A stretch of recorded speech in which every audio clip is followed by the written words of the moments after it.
Record નથી એટલે સ્કૂલમાં કોઈ પ્રકારનું રેકોર્ડ નથી. અને જે ફરિયાદ આવી છે કે 3 વર્ષથી હાજર રહેતો નથી, પગાર લીધે જાય છે, બહુ ગંભીર બાબત છે. મીડિયા બાઇટ આપણે જમાઈ ગયો અને આગળ શું કાર્યવાહી કરી છે ને એની અમે 3 દિવસમાં ઉઘરાણી કરવા આવશું. એના 7 દિવસ પૂરા થાય એટલે અમે ઉઘરાણી કરવા આવશું. આ મુદ્દો રાજ્યવ્યાપી પહોંચશે. તાત્કાલિક તમારા ચહેરા ઉપર થોડું એનું દેખાય છે એટલે આ મુદ્દો રાજ્યવ્યાપી બનશે.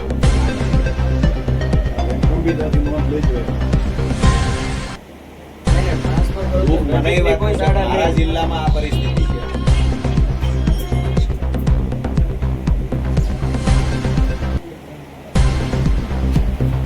શું થયું? પેલા ટાઈપ કરવા ગયા છે.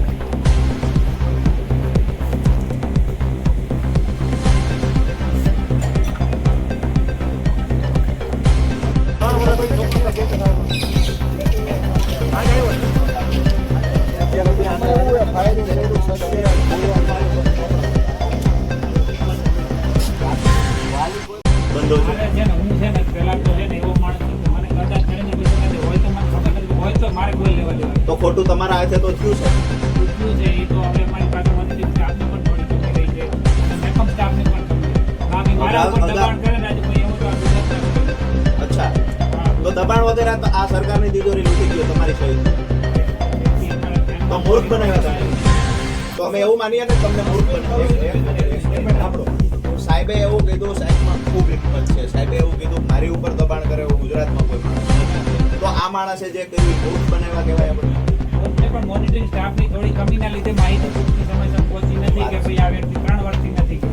કારણ કે 3 વર્ષ દરમિયાન એનું વાર્ષિક અહેવાલ પણ થયો હોય, વાર્ષિક મૂલ્યાંકન પણ થયું હોય, એના સીઆર પણ ભરાણા હોય, પણ રેકોર્ડ તમને નથી આપ્યો એવું તમે માનો છો? કોઈ 1.5 વર્ષમાં રેકોર્ડ નથી આપ્યું એ તો તમે માનો છો? જગ્યા જોઈ લો પછી કરી નાખો એનો ચલો ટાઈપ કરાવો આપણે બદલી કરી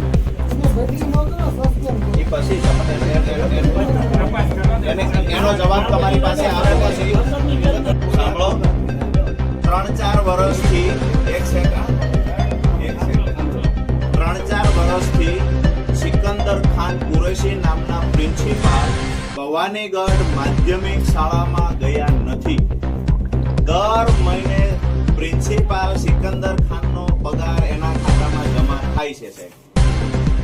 આ કોઈ એવી ઘટના નથી કે તમારી ધ્યાને ન આવી હોય. જો તમારી ધ્યાને ન આવી હોય તો જિલ્લા શિક્ષણ અધિકારી તરીકે અને જિલ્લા શિક્ષણ વિભાગ તરીકે આનાથી મોટી દુઃખની વાત બીજી કોઈ ન હોય. પોતાના વિભાગનો કર્મચારી 3 વર્ષથી સ્કૂલે જતો નથી, તેમ છતાં એના ખાતામાં પગાર જમા થાય.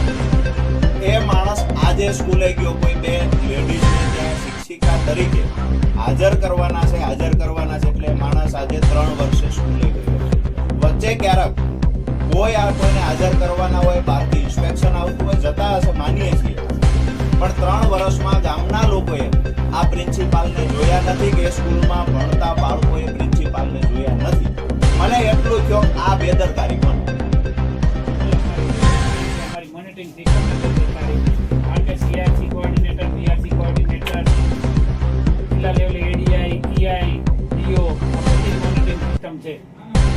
અવારનવાર મુલાકાતો લેવાની હોય. સીઆરસીની દર 15 દાડે શાળાની મુલાકાત થવી જોઈએ અને એનું રિપોર્ટિંગ જે તે જિલ્લાની વડી કચેરીને થવી જોઈએ. તો આવી આ બાબત જ આપણા માધ્યમથી પહેલી વાર જાણવા મળી છે.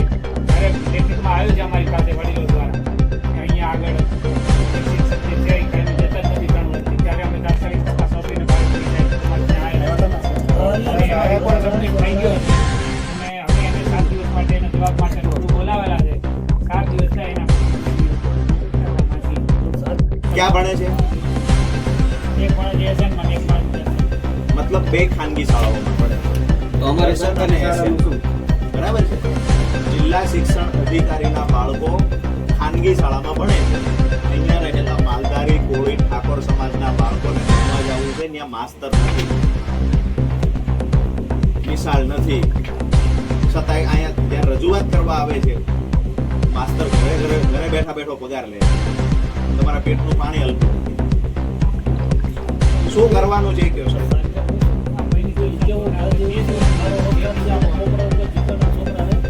હવે કરી લ્યો, તમે બહાર જઈને વાત કરી લ્યો પબ્લિક સાહેબ જોડે. અરે પણ અમે થોડા કઈ અહીંયા યાર. હા તો કરો કાર્યવાહી.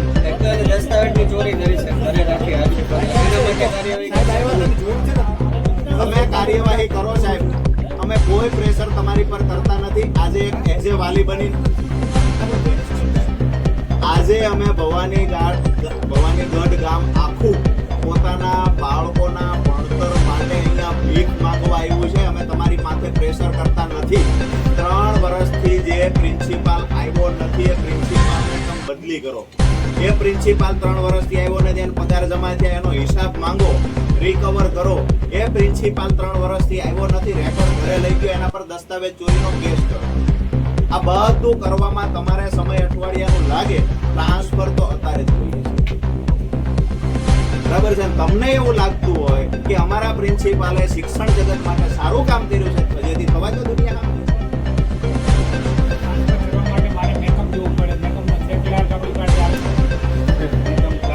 અરે ટ્રાન્સફર અમે કહીએ છીએ અને કરવો જોઈએ સસ્પેન્ડ.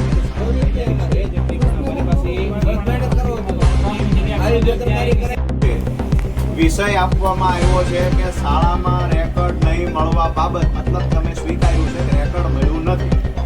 એમાં બતાવવામાં આવ્યું ઉક્ત સંદર્ભ અન્વયે સરકારી માધ્યમિક શાળા ભવાનીગઢ માં શિક્ષક તરીકે ફરજ બજાવતા શ્રી કુરેશી સિકંદર ખાનની નિમણૂક અત્રેની કચેરીમાં થતા હાલ અન્ય કોઈ કાયમી શિક્ષક ન હોય, જાહેરીત અને વહીવટ સરળતા ખાતર સરકારી માધ્યમિક શાળા દાદોળિયામાં ગણિત વિજ્ઞાન વિષયની શિક્ષક તરીકે ફરજ બજાવતા મનીષ કુમાર જયંતિલાલ પટેલને ભવાનીગઢ ખાતે આદેશ કર્યો હતો.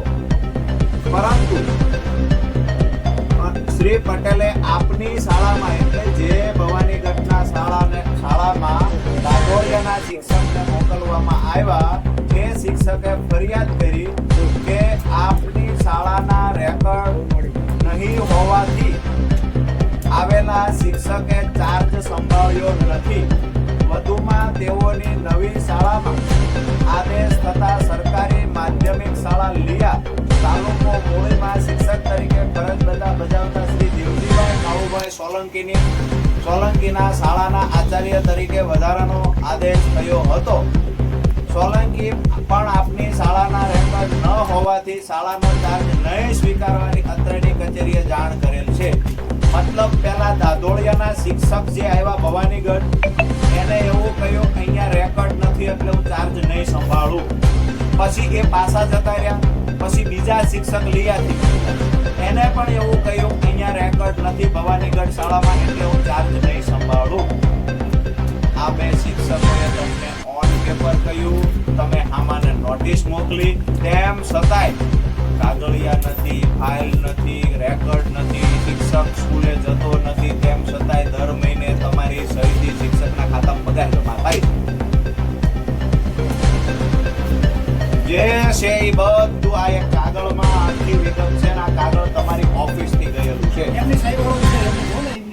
સહી તમારી છે કે જિલ્લા શિક્ષણ અધિકારી A.M. ઓઝા સાહેબ, તમારી સહી પણ છે.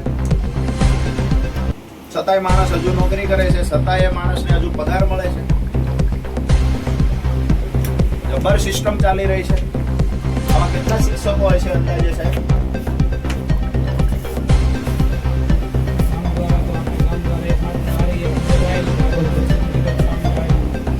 શિક્ષણ બાબતે અમારા ગામડાના લોકો છે અને એવું થાય, એક સમય હતો કે માસ્તર છે ને સાહેબ, માસ્તર અમારા ગામમાં કોઈ સારો પ્રસંગ હોય તો અમે માસ્તરને બોલાવતા હતા. માસ્તરને ગામનાને બધાને એક સિક્કાની બે બાજુ જેવી વાત હતી. સ્કૂલનો શિક્ષક અને ગામ લોકો એક સિક્કાની બે બાજુ. ગામમાં સારો પ્રસંગ હોય તેનું આયોજન કેવી રીતે કરવું, અમે માસ્તરને બોલાવતા. કોઈના ઘરે ટપાલ આવે, કંકોત્રી આવે, કોઈની કંકોત્રી ટપાલ લખવી છે, લગ્નમાં માસ્તરને બોલાવતા હતા. કોઈ દુઃખદ અવસાન થયું હોય તો જ્યારે મેલો લખતા હોય ત્યારે પણ માસ્તરને બોલાવતા હતા. તો તમે કેમ ભૂલી ગયા એ જમાનો? આજે તમારી અંડરમાં કામ કરતો શિક્ષક એની શાળામાં શેડતીઓ થાય, તમારી અંદર કામ કરતા શિક્ષક હાજર નથી થતા. કાર્યવાહી તો થતી નથી. જમાનો તમે જોયો હતો. આજે તમને મૂર્ખ બનાવીને ઓલો પગાર લીધે જાય છે. જે અંદરથી આમ જનૂન આવવું જોઈએ ને, જે લોહી ઉકળવું જોઈએ, લોહી તમારું ઉકળવું. કારણ કોઈ બી હશે, લોહી નથી ઉકળતું સાહેબ. આવડી મોટી ઘટના પછી લોહી ન ઉકળે. ગાય જે પોતાનું